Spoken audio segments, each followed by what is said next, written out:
দেশ ও দেশের বাইরে থেকে যে যেখান থেকে দেখছেন সবাইকে স্বাগত জানাচ্ছি।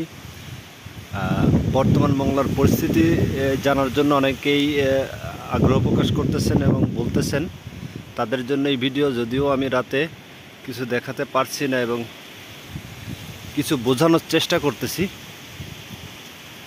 আমি আছি এখন আমাদের বাড়ির ছাদে। ঘূর্ণিঝড় ইতিমধ্যে তার তাণ্ডব শুরু করেছে। বৃষ্টির পরিমাণ একটু কম আছে যদিও, কিন্তু ঝড় অর্থাৎ বাতাস হচ্ছে প্রচুর। আমি এত দেখাতে পারছি না, একটু একটু দেখা যাচ্ছে। এই যে একটু বাতাস হচ্ছে, এখন দেখা যাচ্ছে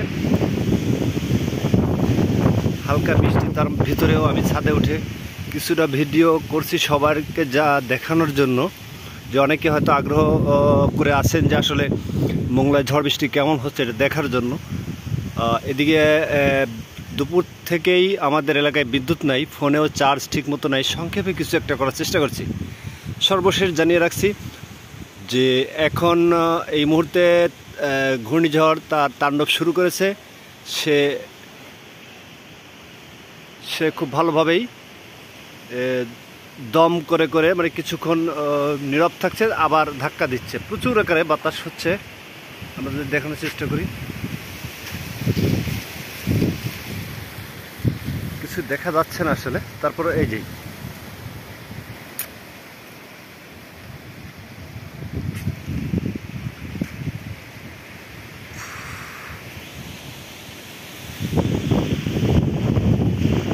ঘূর্ণিঝড়ের পরবর্তী আপডেট দেখার জন্য আমার পেজটিকে ফলো দিয়ে আমার সাথে সঙ্গেই থাকুন।